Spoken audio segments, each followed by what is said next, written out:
Hi guys, welcome over here. My name is Kike Okun and this is In the Real Life Podcast.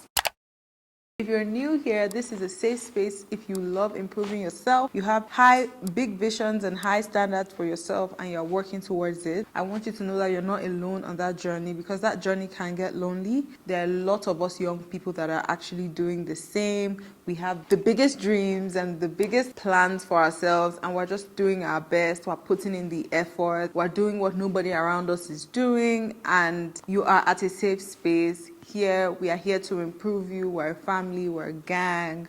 So make sure you join. We are called the For Lifers. And if you are a returning For Lifer, thank you so much. I love you. I've missed you. And I have come with gold for you today. Pure gold, okay? So guys, today we are going to be talking about 10 life-changing books that you must read in your 20s, okay? You must pour into yourself. You're trying to be productive, you're trying to do so many things, do this and that, and you're not pouring into yourself. Like, haba, this is the time to pour into yourself so that you can actually have something to pour out of, so you can pour from a cup that is running over, okay? So let's get into the tea. I don't like to waste nobody's time, okay? 20s are definitely the time for you to, learn people's skills, master consistency and discipline, be the best version of yourself, learn how to regulate your emotions, etc, etc, etc. So these books are going to help you do so. Number one, you guessed right, guys, Atomic Habits. This book, Atomic Habits by James Clear, this book took the self-improvement industry by storm. When I say like 70% of all the videos you see here on YouTube concerning self-improvement, they are based from Atomic Habits. Science of Habits is inside that book. And truly, it was when I read that book that I realized that, okay, I am on a self-improvement journey, okay. I have also officially started my journey towards becoming like my dream self, or the best version of myself. Instead of watching all these YouTube videos, like, you can watch them because people's perspectives are important. They are more relatable and whatever, but it's good. It's very good for you to get to the science of it. Like, it's very good for you to get to the root of it. So even if you've read Atomic Habits again, I myself have to reread that book. That book is really good. So Atomic Habits by James Clear, I will be rereading that, and I suggest you read it again because I would pay money to feel the same way I felt the first time I read that book. Number two, Power of Now by Eckhart Tolle. Now, the first time I heard about this book, I was listening to Donna One's podcast. He's Thames manager. Yes, Thames. 5 in the morning, I wake up to 5 for my earning. I will wait for you. That Thames. Our manager was saying that he made her read the book, and that book was the beginning of everything. That was the book that changed everything. I said, oh, I need some Thames, like, I need that Thames result, because you all remember how Thames blew up. Like, it was absolutely crazy. So I also went and I read the book, and I'm just recommending that book for you if you're creative, if you do music, acting, anything in the creative industry. Read Power of Now. Us as creatives, it's very easy for us to get into our heads, to get into our minds, like, and just stay there instead of disconnecting and disidentifying. That book really improved my mental health because it taught me that I am not my mind. I need to stop thinking I am my mind. I need to be an observer of my mind so that I can see the way I think. When you observe the way your mind thinks, the way your mind moves, the way your mind interprets things, when you step back and observe, that is when you can actually control your mind. And that really helped my mental health. That really helped me a lot at that phase in my life. Now, I was much younger when I read the book, so my attention span was not amazing, so I didn't get to finish it. But the little that I read, like, I read at least up to 70% of the book, and that I read till today still helps me. Like, I love Power of Now, and I suggest it, like, I recommend it for you. I actually put a friend on to read this book, and this book has become like his Bible. Like, every small thing he would tell me, oh, Power of Now says this, Power of Now says that. That's how impactful that book is, and I really, really, really trust that it will have a big impact on you. Just read it, stay the course, like, at the beginning, because I'm a religious person. Like, I'm a Christian. So, like, I'm really careful, like, what I put into my mind and what I read and everything. So the beginning was kind of weird for me because, he tried to talk a little bit about religion, and I was just like, ugh, but I just stayed through it, and I eventually got his point. I eventually got the message that he was trying to pass across. So I suggest you read Power of Now and thank me later. Okay? Number 3, Awaken the Giant by Tony Robbins.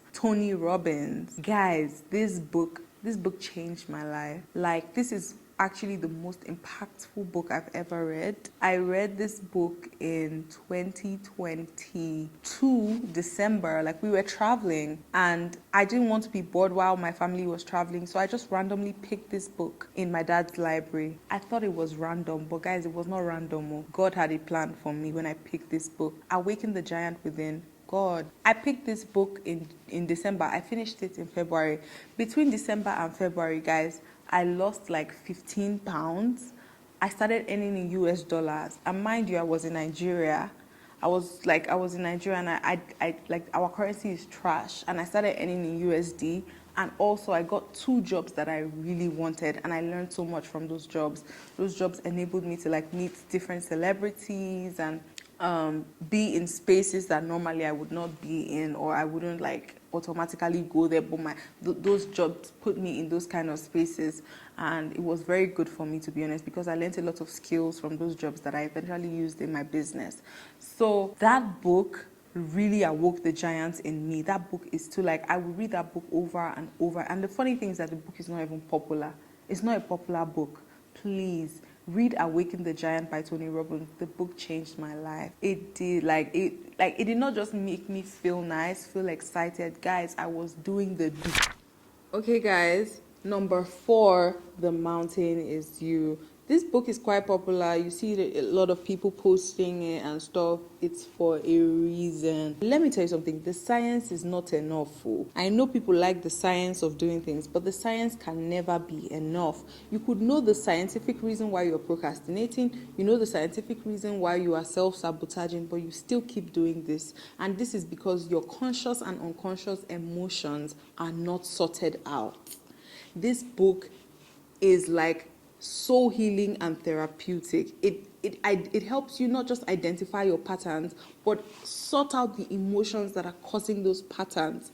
It teaches you healthy ways to soothe yourself and to regulate your emotions and to deal with trauma. Like, it's so good. And you might be there thinking, oh, I don't have trauma, or I don't have emotional problems. You would be shocked to your bones when you read this book that certain things you do can actually be changed. Certain things you do is actually for a reason. And I love this book so much because there's like a lot of the take on self-improvement and personal development does not focus on the emotional side of things. We always try to say push past your emotions. We always try to ignore emotions. But guys, emotions can actually help you be more productive. They can actually help you achieve your goals. Like, motivation is an emotion, like determination, like just that feeling of I must get it, the drive to do things. It's an emotion. So don't let anybody tell you emotions are a bad thing. Emotions are actually a good thing, and you need to learn to sort them out. You need to learn to handle your emotion. Our generation is really messed up. Most of us are fucked up emotionally. I don't know if you've tried the dating pool of our generation. You know that a lot of people are dealing with trauma, and they are constantly accumulating even more trauma, which is making them behave in ways that even attract more of those kind of experiences to themselves. So sorting out your emotions with this book is key. Do not just read this book for reading's sake. Apply it to your life, guys. Take it seriously. The Mountain Is You. Because when I tell you, I'm noticing patterns in my life that I do because of my emotions, and I'm actually dealing with it the way the book tells me to, and it's actually working. That's the important part. It's actually working. It works, guys. The Mountain Is You by Brianna West. I think Brianna West or Brianna Westwood. Wait, let me check my Apple books.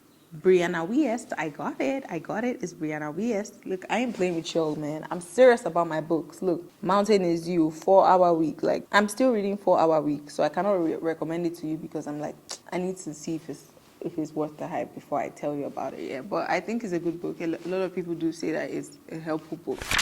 Okay, number 5, How to Make Friends and Influence People. Don't play with this book. Don't play with this. Is another book with ancient, age-old helpful knowledge. Like my dad said he read the book when he was in uni and it really helped him. And this book really helped me when I went to Lagos. I didn't know anybody, but I still wanted big opportunities. I still wanted to meet the right people and be in the right rooms. And this book, How to Make Friends and Influence People, really helped me. Like really helped me. Like I would be with celebrities and they would treat me like I was the celebrity, and I wasn't the only one there with them, but they would treat me like, they would gravitate towards my energy. They would treat me like I'm the celebrity. They would check on me. They would make sure I'm getting home safe. They would offer me rides. And don't say it wasn't just guys, because I know y'all will be like, oh, it's because they are pretty, so the men, they want to sleep with you. No, it was guys, it was girls. Okay, stop playing. So the book really helped me out in that aspect. Like, so if you're somebody that you feel like your social life is not so amazing, you don't know, like you need to learn how to maneuver your way when it comes to people, because it's one thing to be able to get work done and get the results done, but to be honest, you need people to even rise to a position where your work is well appreciated. You need people to recommend you. You need people to stand for you. You need people to do you favors and things of that sort. So you need to learn how understand people, learn how to make them feel good, learn how to influence them, and yada yada yada yada. So now I know how to make friends anywhere I go. I don't if you could put me in the mine where people are mining and I don't know anything about mining, and I would make a good number of friends, not just anyhow Shere Cambia friends, top tier friends, correct friends that are actually helpful to your life. I would make friends. However, the thing now is how to maintain those friendships. That's the cocoa. How do I maintain the friendships? So please, if you have a book on maintaining friendship, kindly recommend in the comment section, slide into my DMs, tell me please, I need help. Thanks. Number 6, we have Rich Dad, Poor Dad. This book gets a lot of backlash or flack because it's also an old book. It's been there since I was a child. My dad was recommending me to read it since I was a little child. If you just want to start understanding the concept of making money, investing, prudency, living on your investments and such, this is the book to read, guys. Don't let anybody, be very careful about chatter that people say on social media that will discourage you from improving your life, because sometimes people say things just to get likes, just to get reactions. Okay, read Rich Dad Poor Dad. It's a really good book. This book was so helpful to me, and I read this book at a point in my business. No business is up and down, so I read it in one of the down times of my business, and it really motivated me, really pushed me, and it just put me back on my grind, and that definitely was so helpful to me. So Rich Dad Poor Dad, you need to learn about financial intelligence, and a lot of people do not know enough about money. We just know how to get it, but when you get it, you don't know what to do with it. Definitely read Rich Dad Poor Dad, and it will be the foundation. You read more books about financial intelligence, obviously, but let this be the foundation. This is a very solid foundation for investments and all that tea. Dale Carnegie wrote How to Make Friends and Influence People. Robert Kiyosaki wrote Rich Dad Poor Dad. Number 7, You Are a Badass by Jensen Sincero. And you are, and I am. Jen, please tell him I am a badass. Period. I wish I could go back to feeling how I felt when I read this book the first time. This book was the book that made me kind of just understand my potential and become conscious of all the possibilities. It's people know that, if you work hard, you can achieve anything. But you're not conscious that there's actually infinite possibilities for you.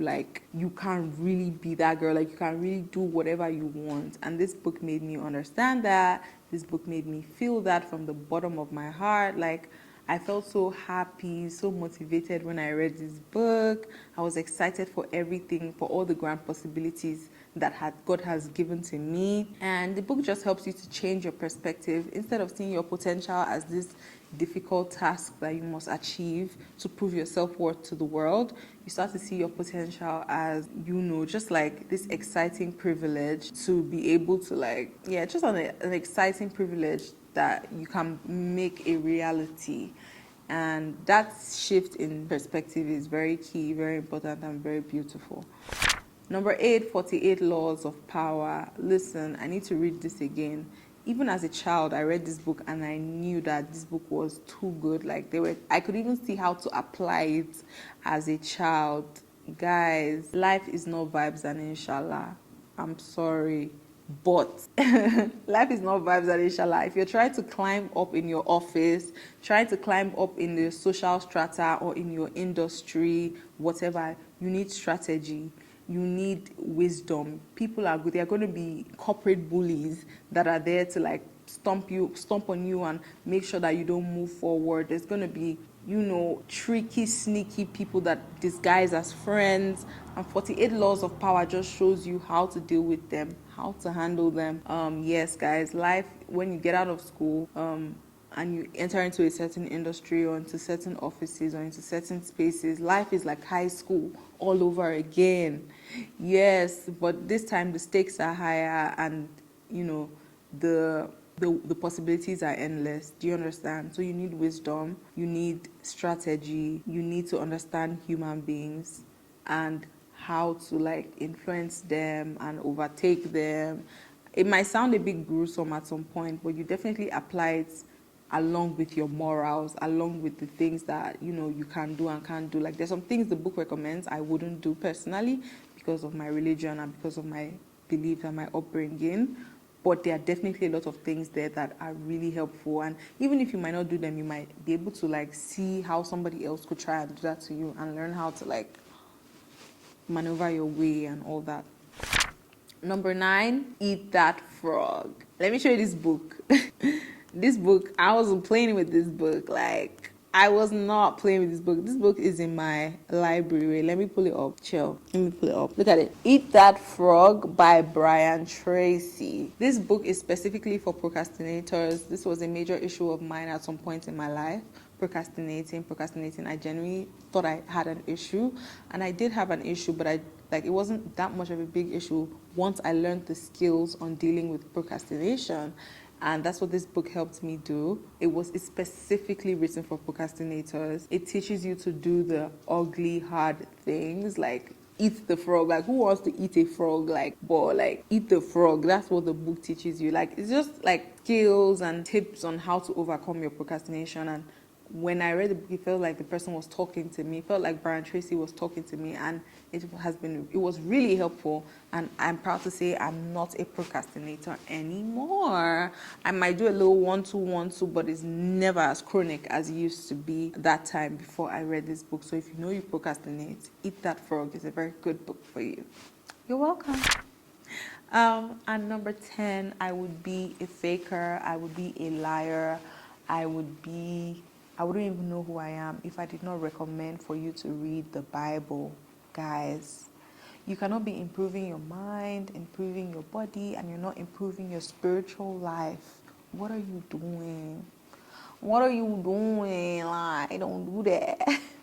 You have to improve your spiritual life. Yes. The Bible is such a beautiful book because it gives you so many scenarios of different people with different personalities and different experiences, different times in the world, and their relationship with God. It shows you how God reacted to them, with them, how he loved them, how he guided them, how he punished them sometimes. Like, people complain and be like, I don't know God. Well, God has showed you his behavior in so many instances in the Bible. And if you read the Bible, you will get to know God. So yes, I definitely recommend the Bible. Like, the Bible is such a beautiful book. Like, even my philosophy teacher, he's not a Christian. He's actually an atheist. But he always says that the Bible is a beautiful book. There's so many life lessons. Even if you do not believe in God, guys, read the Bible. Too many life lessons, like too many lessons you learn, how, powerful the power of seduction is and how it's important to be able to like withstand from that, like stay away from that, stay away from temptation. This is not just a religious phenomenon, this is real life shit. Like, seduction will ruin a man. Like, a man that cannot control his sexual urges is ruined. Like, it will ruin you always. Like, look at all these celebrities that we have. Like, they always end up getting embarrassed. They always end up in messy situations. They always end up messing up their families or creating families that do not even have great bonds, or divided families because they cannot, keep their selves. And That's just an example. There's so many things in the Bible. Like, you're trying to enter your self-care era, the key is in the Bible. Like, to be honest, all these books that I gave you, most of those lessons are in the Bible. So I definitely recommend the Bible to anybody and anybody that's listening to me. And those are the 10 life-changing books that I recommend for you to read before you turn 30. I want to say a big thank you to you for getting to this point of this video. If you got to the point of this video, please say shiny socks. Type shiny glittery socks on the comments, and I will know that you're a real one. Thank you so much. Love you, love you, love you real bad. And I hope you have an amazing week and weekend, and make sure to pick up one of these books and get your mind, introduce your mind to new ideas and etc etc. Okike loves you. Signing out in the Real Life Podcast. Ciao.